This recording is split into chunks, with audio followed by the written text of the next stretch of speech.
started quoting the early church fathers right back at them and started challenging them on what they thought was their own ground. Well, historically, it hasn't been their own ground. Anybody who's read Salmon or Whitaker, any of those, even if you're in the Lutheran realm, Chemnitz, so on and so forth, knows that's not been the case. There's always been a very lively, well, read Calvin, always been a very lively interest in patristic sources and citations thereof, and so on and so forth.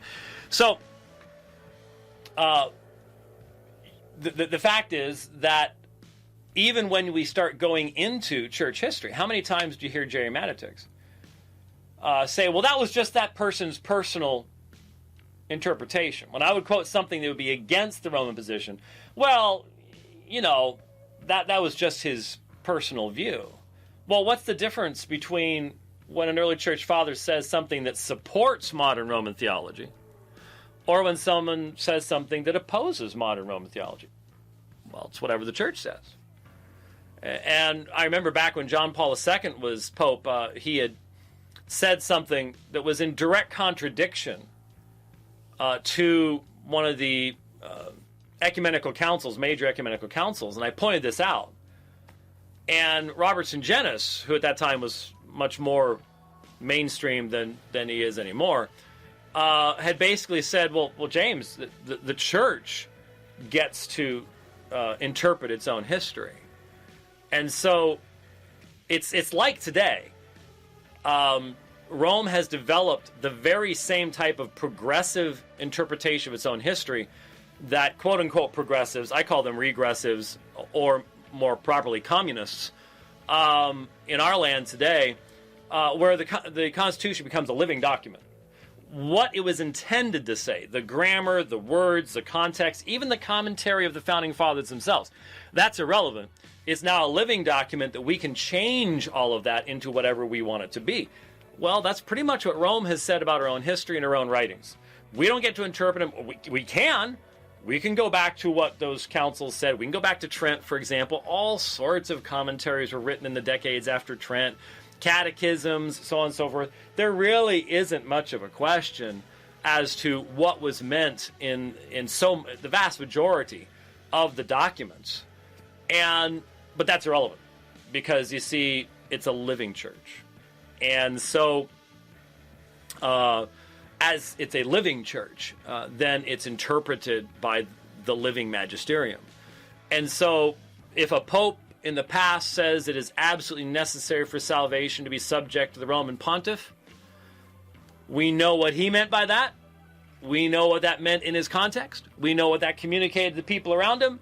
But that is now irrelevant because we live in the modern age. And no one can look you and stare you honestly in the eye and say, I am absolutely certain that Innocent III believed exactly what Francis believes as the Bishop of Rome. Right, And I've got some swampland out in Ajo, Arizona I'd like to sell you too. You know it's the case. You know that's the way it is. So, now if Allen rule, if it's actually bishop or cardinal rule, then okay, that would give a little bit more weight to this. But as far as I know, it's layman rule. It's not father, it's not bishop, doesn't speak for the church, it's his own personal opinions.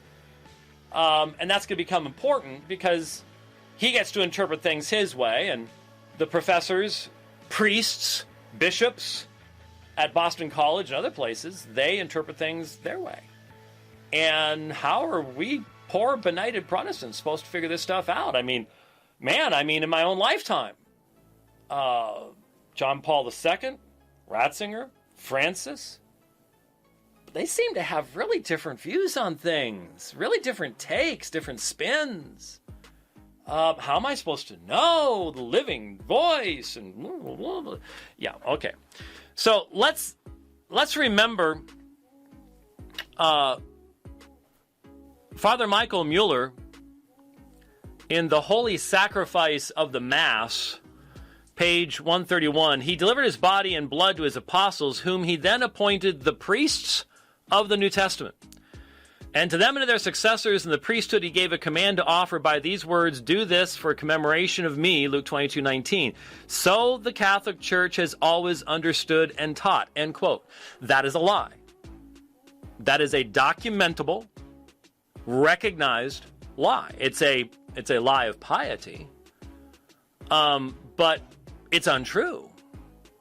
But that's what's been taught within one realm of Roman Catholic piety and belief. I have a feeling that Rule would accept that with maybe some caveats, because he wouldn't want to have to defend that because he knows he can't.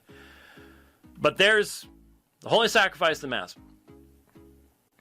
Richard Hansen, The Christian Priesthood Examined, Lutterworth Press, 1979, page 31. Does the New Testament recognize any individual minister as a Christian priest in virtue of his being a minister? The reader will not be surprised to find that this question must receive as an answer an emphatic negative. Next page. There is no mention of Christian priests. There is no mention of Christian officials as priests in the New Testament, whatever. We have no ground for assuming that the large number of priests of the Jewish temple who, we are told, became Christians, officiated as or were regarded as priests in a specifically Christian sense. Despairing attempts have been made to read the existence of Christian priests into various parts of the New Testament. There is no other part of the New Testament where a mention of Christian official priests is even remotely likely.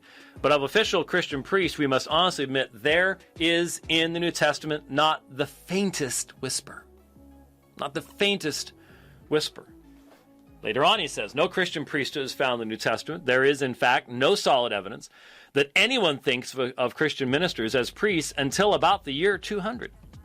Attempts have been made to find evidence for a Christian priesthood in the 2nd century. If some passages can plausibly be dressed up to appear like evidence for a Christian priesthood in the 2nd century, then it might be possible to interpret passages in the New Testament which are not apparently favorable to this interpretation as in reality favoring it, and so the blessed haven of an apostolic or dominical institution for the priesthood might be reached.